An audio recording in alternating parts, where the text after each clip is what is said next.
Hey everybody, David here, and welcome to the ASOG podcast. In this episode, recorded live from ETI ToolTech 2021 in Austin, Texas, we speak to the CEO of Cutting Edge Automotive Solutions, Lee Locklear. Cutting Edge Automotive Solutions is a company that is looking to disrupt the traditional distribution model of having tool trucks making weekly visits, and instead has introduced a model that gets you the right tool in your hands when you need it. They also distribute Texa diagnostic equipment, which offers OE-level ADAS equipment and a line of scan tools that lets you connect to almost anything that has a module. Our conversation with Lee encompassed several topics, including an offer from SP Tools that allows shops to equip an apprentice looking to get into the field at a serious discount. Before we begin our conversation with Lee, please take a moment to hit that like button if you're on YouTube. It's quick and really helps us out. If you like our content, consider subscribing to the channel. If you're listening to this on your favorite podcast listening app, make sure you're set to automatically download the latest episode so you never miss an upload. And now, here we go.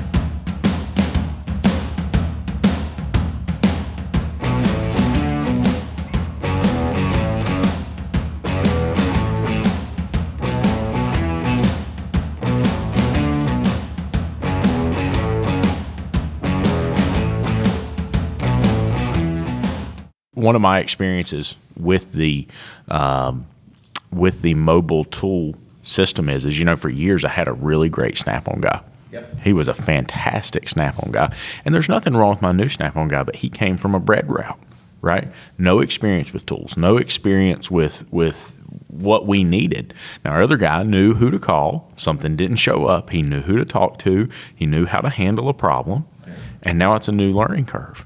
And for us, man, that's tough because, we depend on this, right? This is not just, all of a sudden, this broke, well, I can wait a week to get it. No, I need it right now, right? I need it yesterday. And I think that's one of the big things that we're seeing right now. One of those challenges is just the same perspective from the shop owner, right? Right. So you have shop owners that invest in their business. Yeah.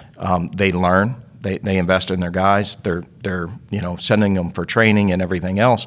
So you have tool guys that learn the craft, right? And you have guys that just don't invest in their business. They want a job. Yeah. And the difference is the level of service that you need. You need more of a business partner that takes that worry and that stress off of you because you have all these other things that you have to contend with. Right. You don't need something. You don't need to babysit your tool guy. Absolutely. Well, it's really interesting to me because I read your bio, read a little bit about you, kind of been watching you for a while. And one of the things that's interesting to me is you come into this from the technician role. Yes. Right. And so we keep talking about this. And it's something that's come up time and time again. We've been talking about the fact that technicians don't really have an end game. Right? A lot of them feel trapped. It's like, this is not a career. This is a job. Right. And I work till I'm 50 years old and I'm beat and I can't do it anymore and I'm done and I don't have retirement and I don't have anything else. I think you're a perfect example of the fact that doesn't have to be the case. There's more of an opportunity there than just being a technician. Speak to that a little bit. So, and I got into turning wrenches because it started as that job thing. And I started a little bit backwards. Right. So I started in the sales side of the business. Right. Went to work for a tire store, and was writing service and working the counter. And then I went to work for Bridgestone Firestone. Mm-hmm. And the general manager was out one day on vacation, and I had to hand out paychecks. And I happened to notice how much money the lead tech was making. I was like, I'm doing this wrong. Right. Wait a minute. What, they took more in taxes out of his check than I grossed. And I was like, okay, so I'm going to be that guy. That's how I got into turning wrenches. And I basically apprenticed for him for free. So, we were a store that was open 7 to 7. So I would, on the evenings when I would close, my hours were 9 to 7. So I'd come in at 6:30, 7 o'clock. Right. I'd put, cars up on the alignment rack for him. And he was a drivability guy. Right. So I took care of his alignments for him. And he taught me everything that he knew about drivability. And that's kind of how I got into turning wrenches. Right. And it's been a passion of mine, ever since. my opportunities in the business as a whole came when I went to work for Snap-on. Fantastic company to work for, but it opened the door for so many different avenues. And early on, I didn't realize that that there's so many, you can go anywhere you want to go. So you can do things like you guys are doing now, right? So there's social media, there's influencing, there's marketing, there's the race side of the industry. There's just so many parts and pieces that go with this. You can take your passions wherever you want them to go and create a career in the automotive business. Absolutely. And we talk a lot about sponsors, that it takes people that sponsor us and get us to that next level. Right.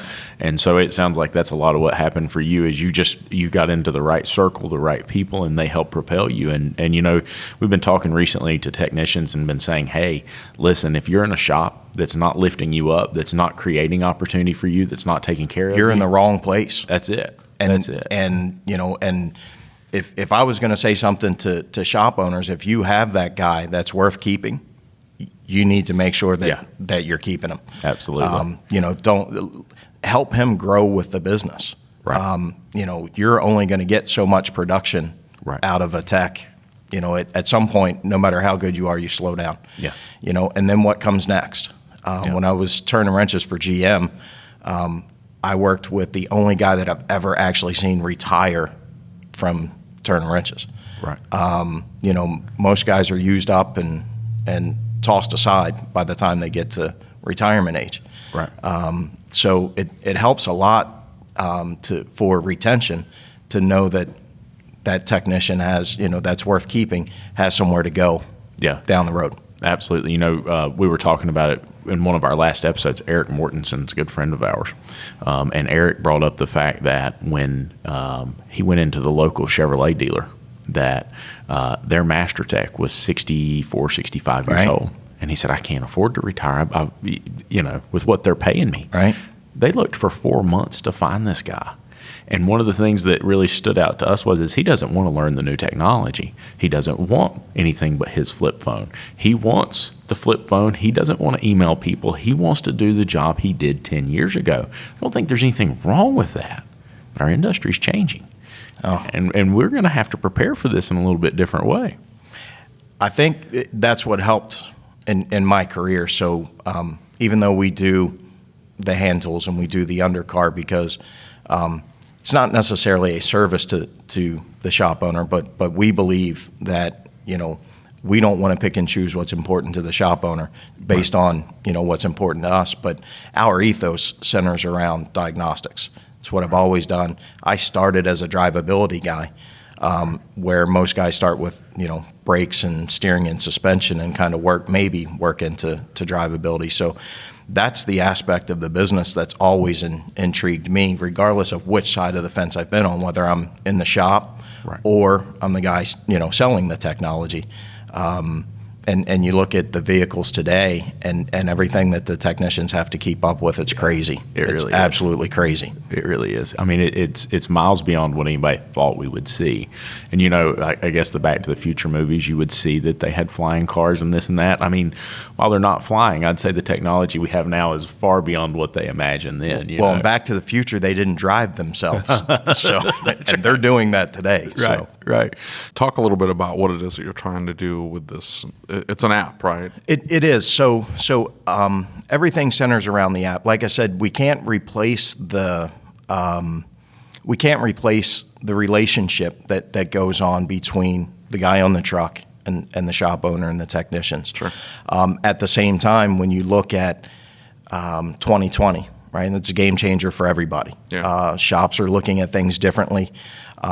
There's a lot of concern about exposure. I have a really good friend of mine that has a transmission shop close to where we live, and they run a great business. And just recently, they've had, after being vaccinated, they've had half of their staff come down with COVID. The shop is shut down, and it's that exposure that you don't necessarily have to have in the shop that kind of spurred on the development of the app.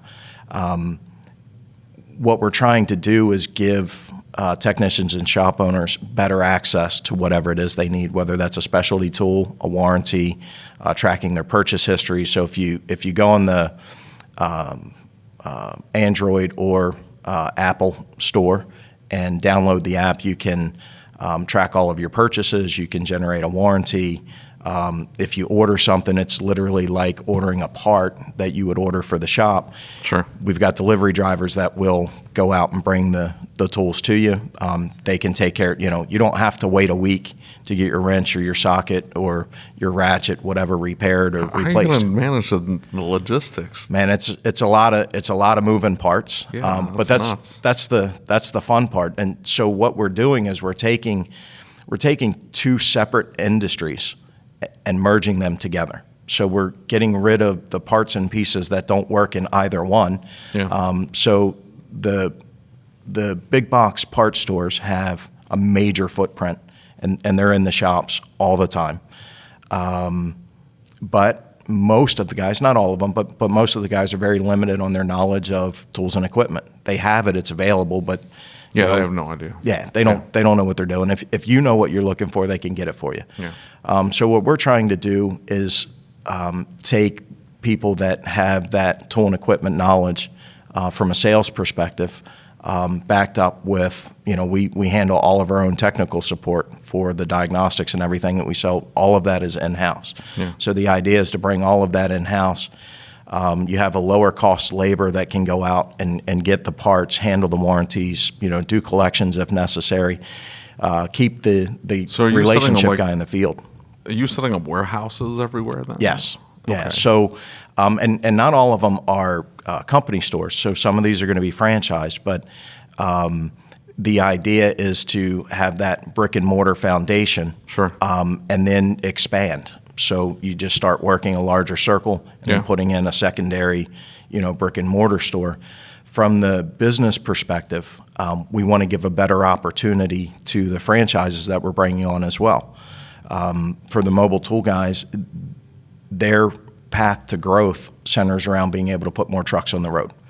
That comes at a detriment to the franchise. So you went from dealers that had a territory to franchisees that have an approved list of calls. Yeah. So we're trying to grow. We want to grow the business, but we want to find franchises that want a greater opportunity to grow. And instead of just having a list of calls, that can set up multiple brick and mortar, smaller brick and mortar locations, satellite, if you will, backed up by a larger major hub. So you're looking to circumvent the whole, they took my route away from me, they cut into my route, they added another route in there, and all of a sudden my big accounts are gone because I had to give half of them to the other guy. And when I sold my Snap-on franchise, they split it up, so Snap-on exercised their first right of refusal. They bought it back instead of allowing the guy that I was selling it to buy it. And they split it up. They gave him half of it, and then they gave another guy half of it. And I get it. I'm a business owner, right? At the end of the day, we're all trying to grow our businesses, but that's not always what's best for your business partner. Right. Which for us is our franchises. Right. Yeah. Very much so. That's interesting. So what lines are you planning on carrying then? And what? So we are the master distributor for TEXA Diagnostics. So we have basically three brands that we focus on. We work with VSG for most of our undercar. We also do some stuff with TLS out of Canada, make some really great lifts. We are the master distributor for TEXA for North America. And then we took on Texas like heavy duty, right? So TEXA is actually everything Okay. ECU.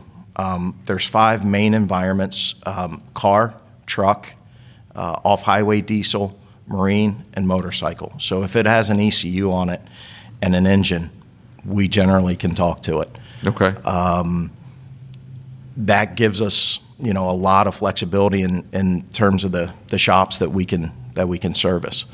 And then for undercar, at lineman equipment, stuff like that, we have our Pinnacle brand, which is our in-house brand. Okay. We have some relationships with companies that are manufacturing stuff for us.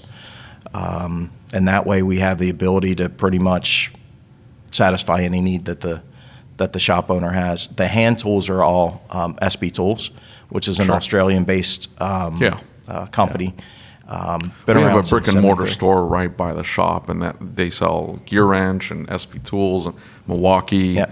And so when you need something, sometimes you can't call the tool guy. You can't wait. Right. You make it down there, and hopefully they have that specialty tool, or they have something that you need, that socket, whatever, just to get that job done and out the door. You mentioned when does the technician come to you and say, "Hey, I need this specialty tool for this BMW that I just torn down, and I can't put it back together until I get it." That's it. And right then, after he tears right, it down. and then you go back to your desk and you start looking for that tool, and guess what? Nobody's got it. Right. So my guys are pretty good about telling me beforehand. It's like, hey, I went through the repair procedures. And keep those guys. Sometimes, keep them. I appreciate that, but sometimes they do come to me with like, you don't need that specialty tool. That's a socket. I know it's got a specialty tool part number on it, but it's a 10 millimeter socket. You've got those, right? So it has it's a double-edged sword. Let's say it that way. But you were talking about specialty tools, because sometimes you run into a situation where you absolutely need a specialty tools. Right. And you're ordering it online and you need it quick, so you're paying for overnight shipping, which, depending on where they are, maybe you'll get it the next day, maybe 2 days later. Meanwhile, that car's just it's all downtime. It's tying up a bay. It's, you're so just is stuck. your plan on having OE or generic replacements, or combination of both? Okay. So we work with companies that specialize in a lot of the engine setup tools and things like that. Yeah. We have some in our own brand as well, and that's where the brick and mortar kind of comes into play. Yeah. There's a limitation, even with a really good franchisee. There's a limitation to how much inventory they can carry. The vast majority of them are restricted from having a brick and mortar location just because of the franchise agreements that are in place. So if we have a warehouse, we can keep more things on the shelf. It's not 100%, nothing is, but through the network, we should be able to make sure that we can get you that tool quickly. That's interesting. Yeah. So what cities are you hitting? So we're based out of Alabama. So big focus right now is in the Southeast, Alabama, Mississippi. Flipping Southeast. It's always the Southeast, isn't it? It's warm down there. That's it. I keep telling you, that's why. Listen, that's why ASTE is such a big deal, is because it's warm. Vision, it's cold. There's something to be said for that. Yeah. And Vision is very cold. Yeah, it is. It is. Oklahoma City. Nice. Okay. So Oklahoma as a whole, but the hub is in Oklahoma City, Maryland. So Baltimore area, which is going to cover kind of Northern Virginia into Delaware, South Jersey, Philly area. Okay. And then we're getting ready to start something in the 5 boroughs in New York. Right. COVID kind of put a stop to that. It's tough to get something going. Areas that are a little bit looser on the restrictions. The Southeast, like Florida, like Alabama, Texas isn't a bad. I'm looking towards the place. heart of the country, right in the middle. Right. Kansas City, around there. See, we're getting there. Oklahoma City's getting closer. Exactly. Listen, David, it's just a short little drive. You'll be fine. Yeah, 4 hours. Yeah, it's fine. Don't worry about 4 it. hours. Well, maybe 6.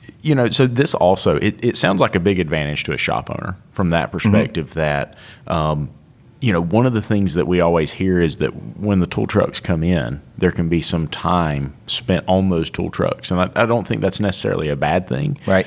But sometimes it can go a little bit longer than it should. For instance, one of the things we've noticed with our new driver is that the techs will actually have to spend an hour and a half with him just to show him where to find the component that needs to be warrantied. And the technician is frustrated at that point. So I think having a skilled staff that can help them with that and work them through that. So I think there's definitely some advantages to the shop owner as well as the technician. What do you see the advantages for the technician out of something like this being? So for the technician is that quicker service, productivity for the shop owner for sure.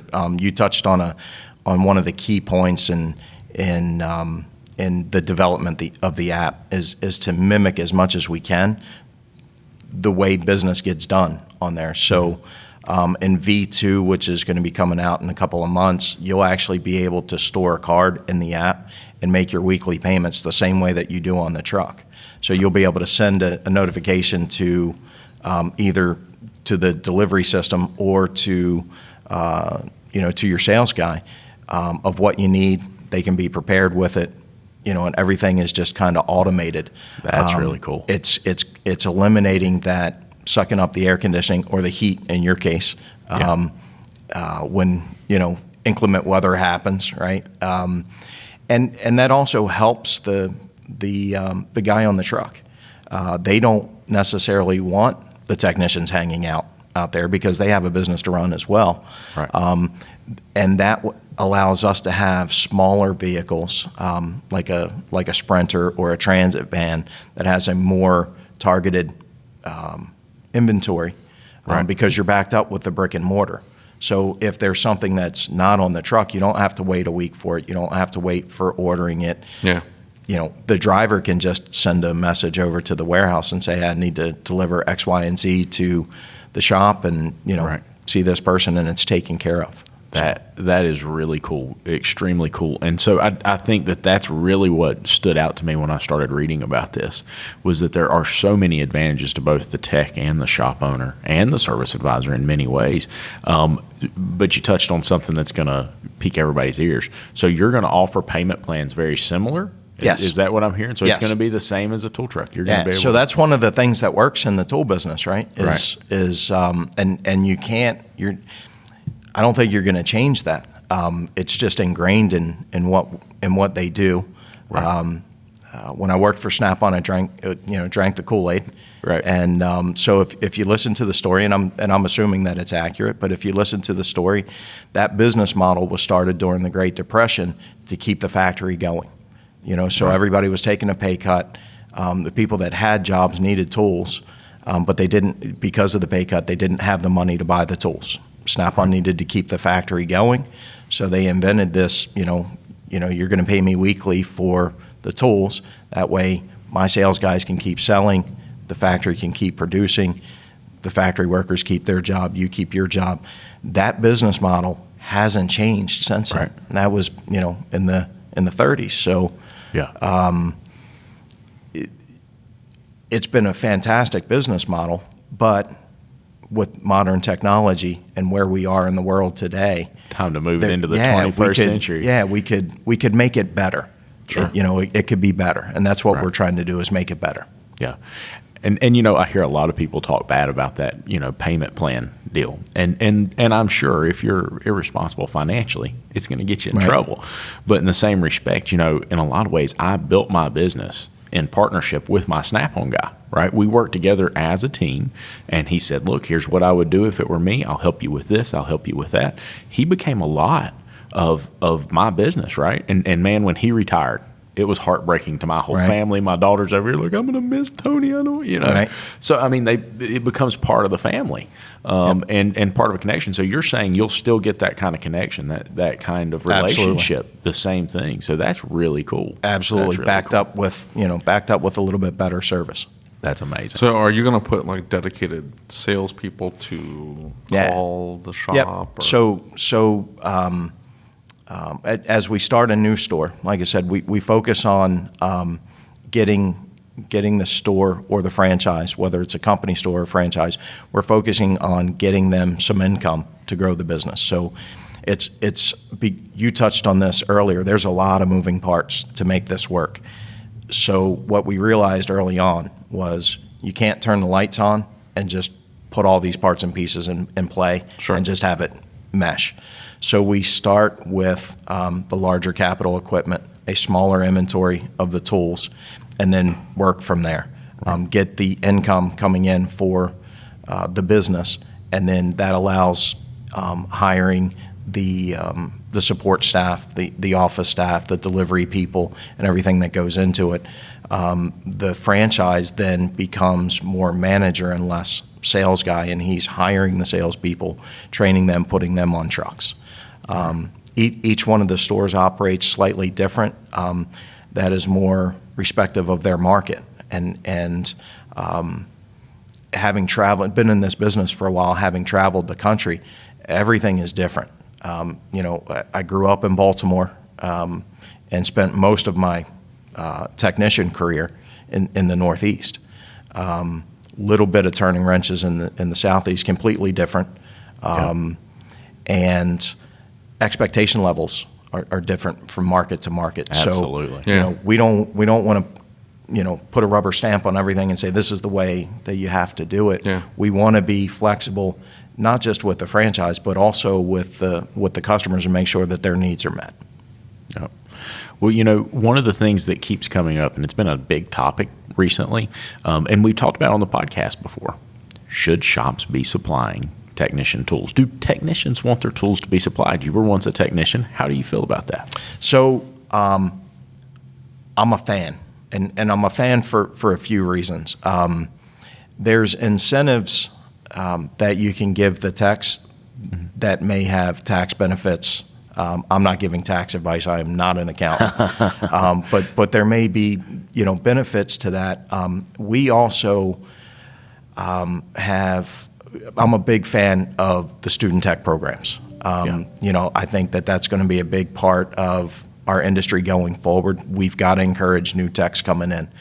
So if we have a shop owner that's working with a guy, whether he did or didn't go through an official program, if we know that, yes, he's going through an official apprentice program at the shop, we offer our student tech discounts to those guys. We Very encourage, nice. I'm sorry? Very nice. Yeah, so we want to encourage people to get into the business, and we want to help the shop owners encourage guys to get into the business.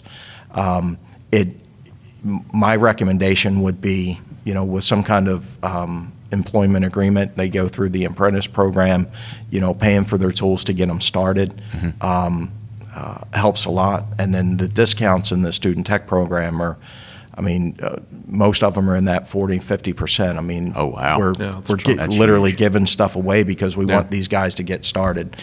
Right. Well, it's really interesting because I have an apprentice in my shop, and she's a young lady. She's been with us for almost 3 years now.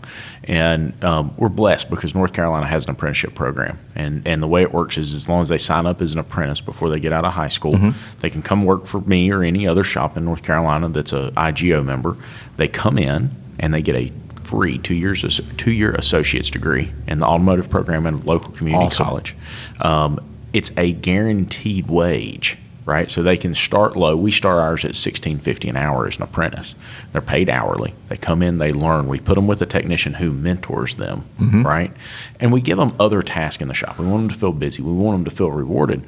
But I was talking to her a while back. As a matter of fact, we were doing a demo with some of our recording equipment. And we were talking about it, and she said, one of the things that makes me question going into this industry is I look at these guys, and they've got $60, $70, $80, $100, $110,000 worth of tools. Yeah. And I look at that, and I say, guys, I'm just starting out. Right. How could I put that much money into tools? And this is just basic competency stuff. This is just the stuff I have to do a basic job. I can't go out and spend $20,000 starting off. We see techs comment all the time. Hey, listen, we're spending $100,000 on tools. We're seeing ads from shops saying we're going to pay you $10 an hour. We're going to pay you $15, $17 an hour. It's a little ridiculous. So programs like that I think are really important and a good way to get them involved and started because that's a major holdup, right? They look at it and they say, you've got to be kidding me. There's no way. And there's also no limitations to it. So we don't, a lot of the student tech programs that are out there, again, we're looking at and saying, how can we make it better? It's, you can buy this, but you can't buy that. And you can buy this, but you can't buy that. Yeah. And you can only get the discount on, X number of dollars. And it's, if there's family that's helping, if there's, we want to give them the opportunity to get started on the best foundation that they can with whatever their means are. Right. So we have kits, put together in the student tech program. We have an entire website that's dedicated to student That's tech. awesome. It's called spnexttech.com. They can register. They can go, once they're registered, we verify that they're either in an apprentice program or trade school. And then they can see their pricing, go shopping, create, wish lists, things like that.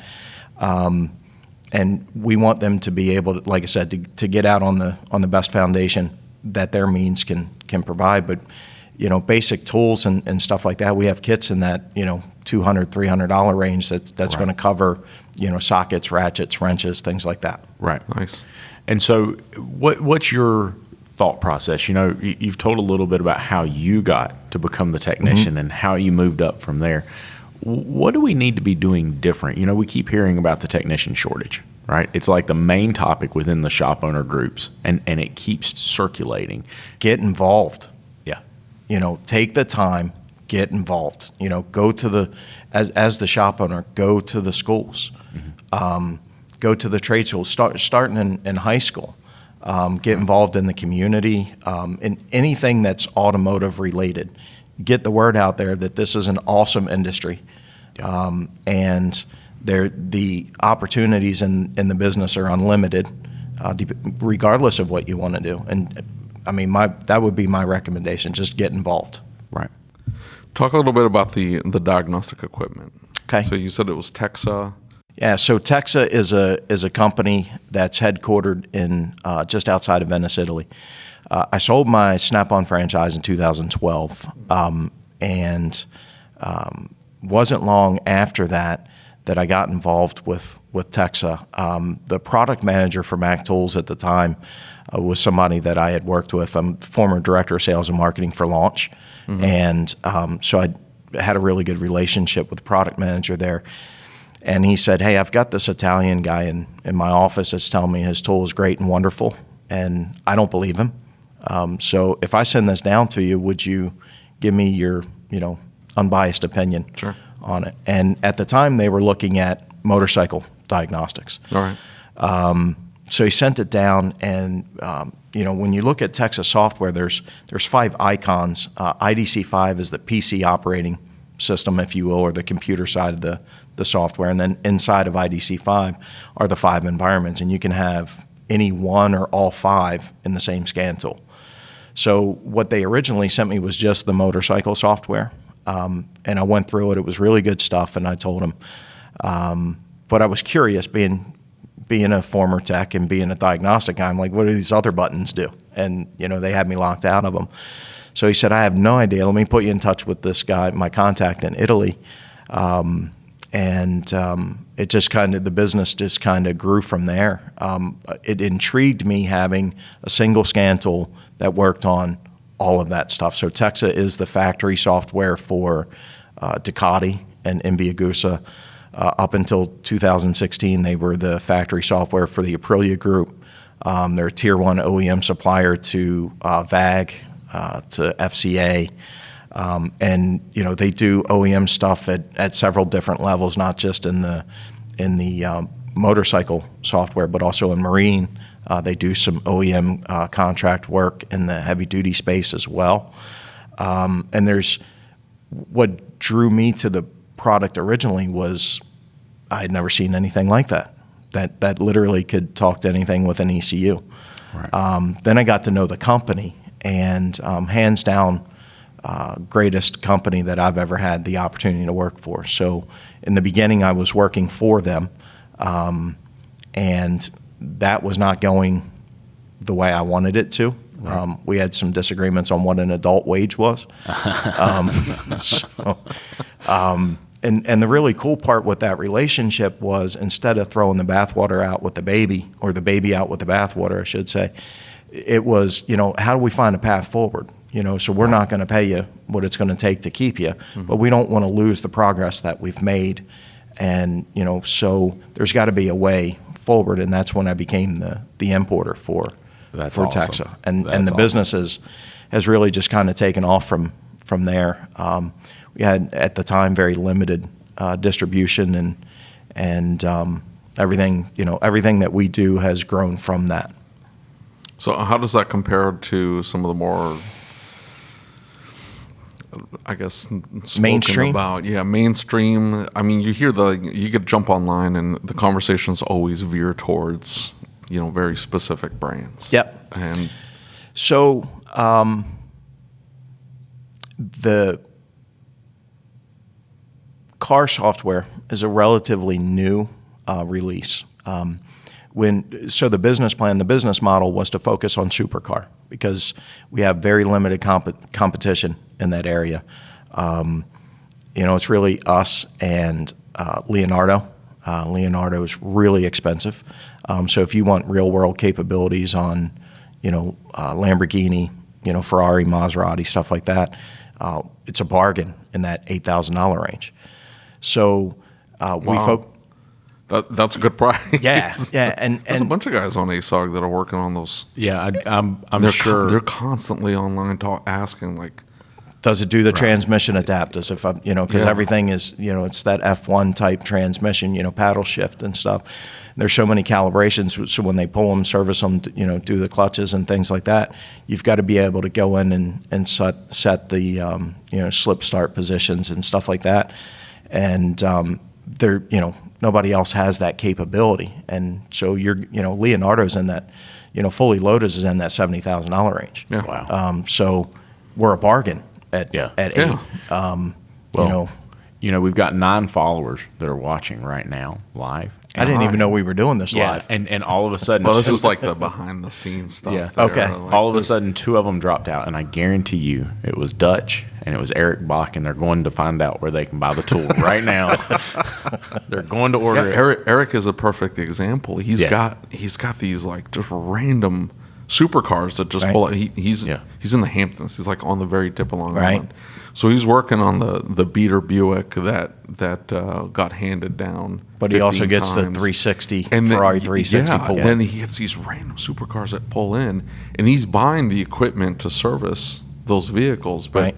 yeah, I mean he's got a bunch of scan tools, and I don't think he ever considered Texa as an option for dealing with some of these supercars and being able to properly service them. There for value for dollar spent for a shop owner, there's nothing better out there. On the general repair side, we opted not to jump into that arena just because the market is just so saturated.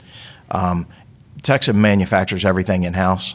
They have a multi-million dollar clean room, so down to the chipsets and things and the motherboards that are inside the VCI and everything is manufactured in house in Italy, and that comes at a cost. When you're not manufacturing in China, there's an increased cost to the hardware and everything else. So we're not the cheapest guy in town. We build a fantastic tool. But with great $8,000 coverage. isn't like. No. And in the Have you priced supercar the stuff. Snap-on scan Yeah, oh yeah. They're emotionally attached. We decided to get into the general. Well, ADAS is what pushed forth the general car development. So we wanted to. We have a complete ADAS solution, and if you're going to release ADAS, and you're going to do that development work, it's not that much more to go ahead and develop the rest of the car, and that's what we decided to do. So we released ADAS and general purpose car during COVID. We cut it loose February, March of last year. Coverage is fantastic. It's there's What kind of investment are you looking at, and then logistic or like structurally, what are you needing to be able to properly calibrate a vehicle? Because some of these OEs are asking for like you can't have windows, and it's got to be a 40 by 40 space, and so space is a consideration when you're so Texa follows the OEM footprint. So if their target or their cone or their whatever is this size and it needs to be placed here, we're following OEM to the letter. So some of those do require additional space. We did some training for a guy that one of our distributors had sold a unit to, and they were doing a Toyota. I think it was blind spot monitor or something like that, and it was like 30 feet. Was where was the distance, clear distance that you needed, and that becomes a problem in some shops. Some places just don't have that available, but you can still do some front calibrations. So we try to simplify it as much as possible. We have a lane departure, or what we call the glass package. So if you're doing windshields and things like that, pulling front bumpers, that kind of thing, that package with the diagnostic scan tool and everything, you're going to be in that $15,000 range. That's not bad. No. Is that about right, Jess? Yeah, so about $15,000. And if you want everything that we've got, you're going to be in that $25,000, $26,000 range with the scan tool. So you get a scan tool and pretty much everything you need to at least be able to take, because that became the fear at the shop. So I send my guys to ADOS class, and all they're learning is what not to do. It's like, hey, don't take that bumper off, don't take this bracket off, don't take.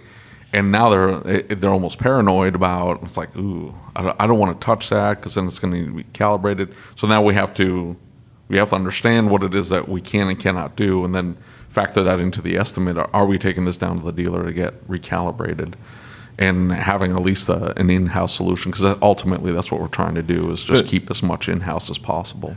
My recommendation, regardless of what hardware you use, my recommendation would be, the takeaway would be, make sure that the techs do exactly what the manufacturer calls for. Sure. And the reason that I say that is, I work with a company, I can't mention them, but I work with a company that is working with some OEMs on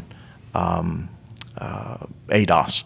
And they've done some testing in moving targets outside of the calibration range. So if it's, it's got to be, 1,000 millimeters from the front bumper and, X height. And so what they did is they intentionally took the target and started moving it outside of where the calibration parameters actually were, just to see if they could get it to calibrate. And you can. So the challenge with that is the calibration, and this is going to be, I'm way oversimplifying this, but the calibration is a 0 point, right? We're teaching the computer that this is where 0 is. Right. Well, if 0 is here, and I put it 4 inches somewhere else, and that's at 1,000 millimeters from the front bumper, what is that at 100 feet? Yeah. And, so we're talking about lane departure. We're talking about systems that activate 4 large potholes, right? So that 4 inches up, 4 inches down, is going to make a difference. And that's why the OEMs have the position statements that they do. So even though you might get a successful calibration, there's one school of thought, which is, well, if the car accepts the calibration, then it's good. And the car is assuming that your input, you're telling the car that the target is here. So it's just taking what you're telling it. It's assuming that you told it the truth. Wow. And if you're not, and you get just because it says, yes, we're successfully calibrated, doesn't mean that, and this is safety stuff. Yeah. So, there's been accidents that have come, because systems activated, unexpectedly and things like that. So we were just talking about an article that I had just read in a magazine where a shop owner, I think he's in New Jersey, he was bashing on the mobile guys, and he was essentially saying that these mostly collision shops are calling these mobile guys that are just rolling the car out in the parking lot, and then bloop, it's calibrated, out the door it goes, lights are off. And this shop owner invested over $100,000 to get all of the OE set up. Right. And, I get it. He's proud of his setup, and I did it right, and look at me, and I get that. But that's unrealistic for a lot of shop owners. For everybody. What's the return on investment on $100,000 He'll never for get ADOS? the money. Right. Yeah, I mean, it just becomes look at my bragging shiny rights. thing. Yeah, Right. bragging rights. And so that was my objection to it. It's like okay, great, you invested $100,000. I am not going to invest $100,000, and I can't price it profitably, even if I did invest $100,000, because the dealership is doing it for $150 down the street, and I'm not going to compete. And that's cheap. I mean, that's so where I'm at, it's they're in that unbelievably $300 to $500. cheap. Yeah, they're in that $300 to $500. The Euro range. guys are $300 to $500. Okay. Not the Ford dealership. Ford dealership was $150. The Honda dealership, I think, was $175, something like that. Yeah. I mean, just they should be twice the price, but they're not. And I don't have no idea why, but whatever. That's what they're doing. So if there is another solution, if there is one more step, like, hey, let's reel this back in, we can get OE level calibration without the investment, without $100,000. It's OE level, and as long as you're following proper protocol, this thing will calibrate properly. It's you can not take just rolling our down targets the parking lot. and use factory software. That when I say we follow the factory footprint. That's impressive. If you're doing a calibration on a Mercedes, you can take our Mercedes calibration, take the Mercedes factory software, use our target, and perform the calibration. Very nice. So, and that gives you a little bit of flexibility because we are an aftermarket tool for diagnostics and on the car line.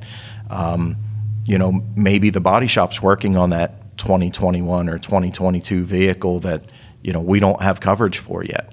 The target may be the same, but the bidirectional command to actually send the calibration isn't there. You could download, if it's a Toyota, you could download, the TIS software and do the calibration, using our target without having an additional expenditure.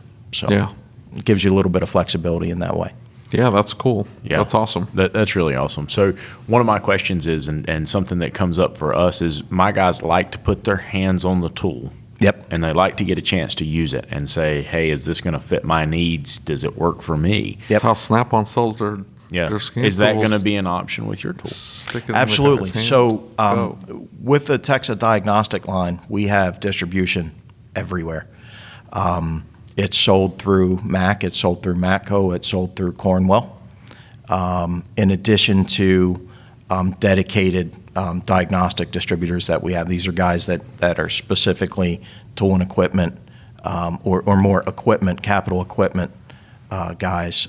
So they'll come out, they'll do the demos, and not only do the demos, but you're getting that higher level of field support and service with the tool, backed up by our tech support. I like to brag on them. We are average time to answer is 36 seconds. Wow. Average time on call is outside of our norm, but right now it's 5.5 minutes. We were in that 3.5 minute range. We have bilingual support, so and we're there 7 to 7 Monday through Friday Central Time. So it's 8 to 8 Eastern and 5 to 5 and West Coast time. So that's fantastic. That's cool. That's really awesome. And that's whether they're working on a heavy duty truck or a motorcycle. So you buy the scan tool, you get all of that, or so you can have any part of that you want. So let's say you buy the car package. We have a car package that starts at the $4,000, minus supercar. Yeah. And if you want to add on supercar is a $1,200 add-on. You add that on, and now you're. Is that just a software package, like you're just turning it on the machine? Just a software. That's with our smaller VCI. That's not J2534 capable. And then let's say you want to add bike. Because you get a couple of motorcycles, or shop owner wants to fix his own toys.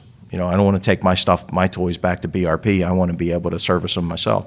So we get a lot of guys that will add on bike or marine to be able to take care of their own stuff. We also have guys that focus on automotive, but they also do marine.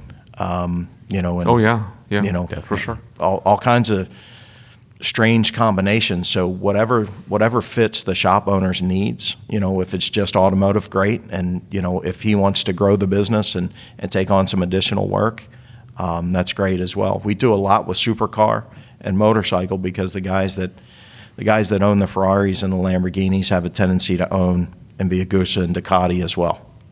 So, cool. David, do you own both? I have a rowboat. I'm doing this wrong. I have a rowboat. That's all I've got. Well, that is fantastic. That is fantastic. So tell us a little bit about how the listeners can get in touch with you. You can find us on the web. There's two main websites, ceasusa.com.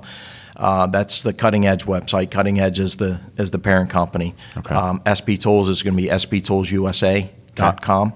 The student tech program is SP Next Tech, and that's nexttech.com, spnextech.com. The app is available on Google and iOS. Okay. So you can go to the Play Store or What do they the type App in? Store. I'm sorry? What do they type in? SP Tools. Just SP Tools? Yep, SP Tools and the app will come up. There's no cost to download it. And, they can register for an account, see what's available. That's awesome. Get set up and, start shopping. That is fantastic. So one thing I do want to ask before we close is we have a lot of educators that listen. You've talked a lot about the apprenticeship program and what you're doing for them. How do they get involved with that? They want to get involved. They want to tell their students about it. They want to tell the other schools about it. How do they become involved? Do they just go to the website? Is there a contact for them? So whatever is easiest for them, they can go to the SP Next Tech website, and there's a contact us page there where they can put in their information. The phone number's on there. If they have the time to pick up the phone and call us, they'll get straight through to someone. They can shoot us an email at support@ceasusa.com. Okay. That goes into an automatic queue, and we'll redirect it to the guys that head up the student tech program. That's fantastic, man. That is fantastic. Well, thank you so much for being That here. popped right up. Did it? SP Tools USA. Are you going to buy something? What's that? I'm going to at least download the app and mess around with it. Guys, I'm grateful for the opportunity. It's Absolutely. been great to sit here and talk with you. Absolutely. We've really enjoyed it, and hopefully we can have you on again really soon. Maybe we can get these guys over here in the corner to talk. Absolutely, because these guys hanging out over here are my product managers. So Jesse is SP Tools and Tech's a product manager, and Jacob heads up all of our service and undercar stuff. So Very nice. Very nice. Well, they're next, right? yeah, absolutely, absolutely. No more hiding. You think the That's it. shop owner that spent $100,000 on his ADAS system is going to feel bad? I would. No, he's still going to poke his chest out and say, yeah. "I spent $100,000." Well, what's he going to say, though? He's like, oh, mine's exact OE. And you're like, okay, I have the equivalent for a tenth of the price. So I've got another question now that he says it. Are we going to, one of the big things that we keep hearing, and some really, really smart shop owners are saying, I'm mighty nervous about investing in ADAS. Because that's a good question. what happens if it changes? Is technology going to become outdated as quickly as other technology has? What's your perspective of that? I think it's going to change quicker.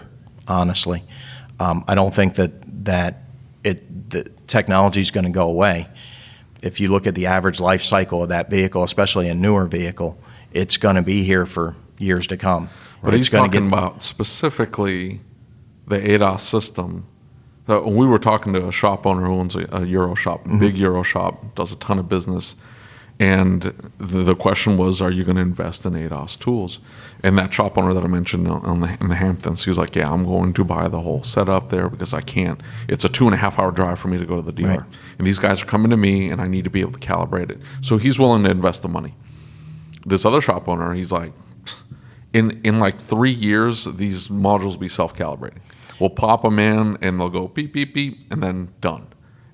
Or it'll be dynamic, like take it out on the road and it'll figure out what it needs to do. And so we're not going to need the ADAS system. You're going to invest all this money into this ADAS system. Now, we were looking at $40,000 plus just to start, $40,000. Not even talking about the space or the guy that spent $100,000 plus to get his setup. Do you think he's right? Do you think is that there's no precedent in automotive ever where we've reversed in technology ever. The guys were saying the same thing when we went from carbureted to throttle body. Right. That's never going to last. It's never going to work.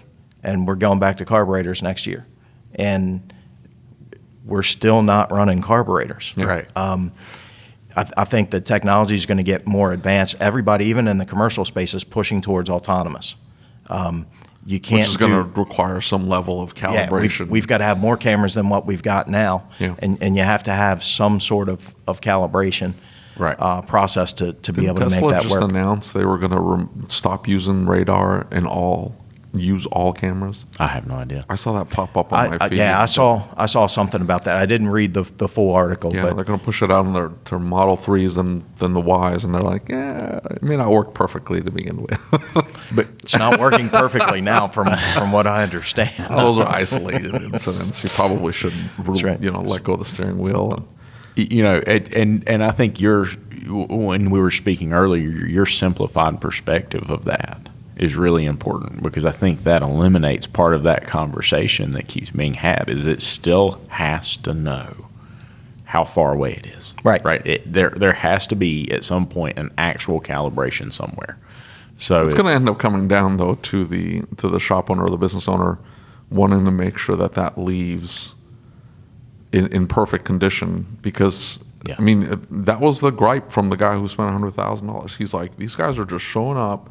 These mobile mechanics, they're in a van. They roll out the system, push the car, beep, beep, lights off. They ship the car. Right. It's not safe. No. He's like, I know that car is not properly calibrated.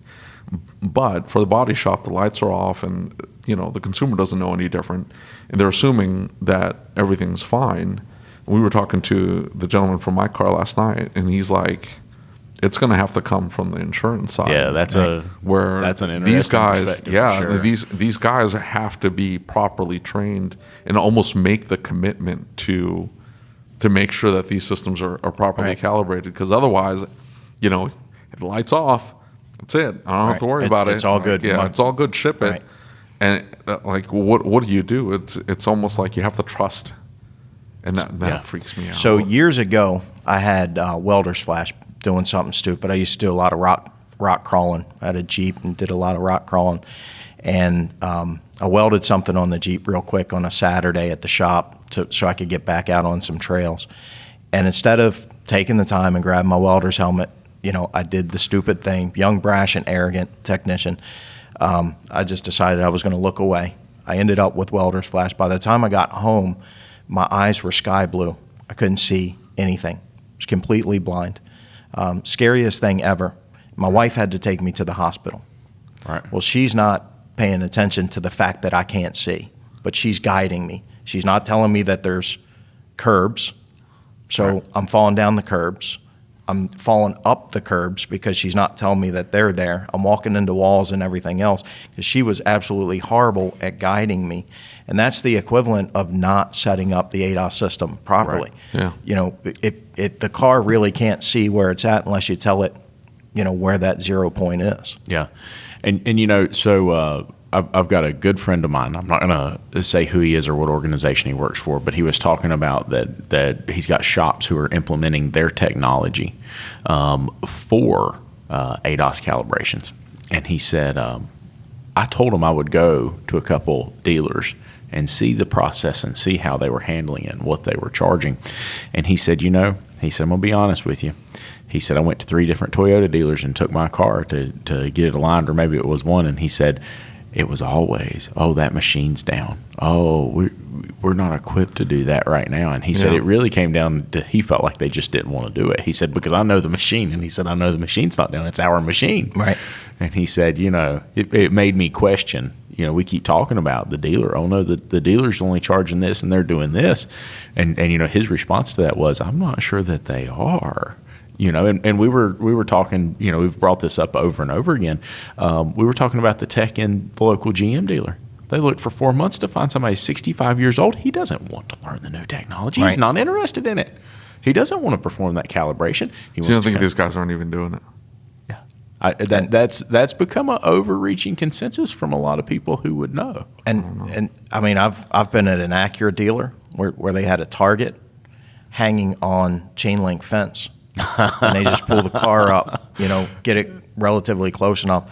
And if it doesn't calibrate, they just move the car a little bit forward, a little bit backward until they get it to calibrate. Like bumping the alignment heads. And then ship it.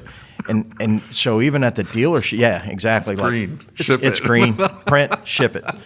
I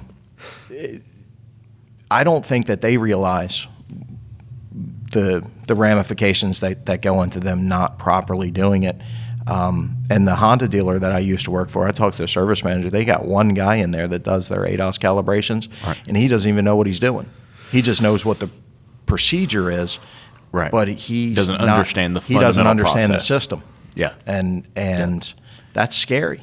Yeah, it really is. And you know, we've talked a lot about we need some additional professionalism. Yes. And we need some standards. And what David said to insurance, you know, we've talked about David hates regulation, right? He doesn't think regulation should. Government regulation, yeah. Yeah. So I'm with you. You know, so we talk a lot about that is how do we accomplish that? Because regulation clearly doesn't work. I mean, they've got it in Michigan, California, Canada. Yeah, it doesn't seem to help. So you know, maybe it's that it comes from the insurance side, and they say market pressures. Yeah, you've got to be qualified to do this. You know, I was in a meeting a while back, and they were talking about the loss ratios for automotive businesses, and I won't quote the figure, but it was staggeringly high. I mean, to the point that they were like, "That's not good." Right. This is a real problem. We have to think about this. How are we going to handle this? And so I think we've got some thinking to do as an industry as a whole. Well, I hope you enjoyed this episode of the ASOG podcast. We recorded several conversations at ETI ToolTech that I think will help you rethink your strategic planning over the next 3 to 5 years. So if you'd like to catch these episodes early, you can do so by becoming a patron. Just go to asog.site and click on the Become a Patron Now button. Becoming a patron helps support the show, get you several perks, and is tax deductible. Make sure you subscribe to the podcast and on YouTube so you don't miss any of these upcoming episodes. And as always, if you have any questions, comments, or concerns, you can email me. My email address is david@asog.site. That's david@asog.site. Until next time.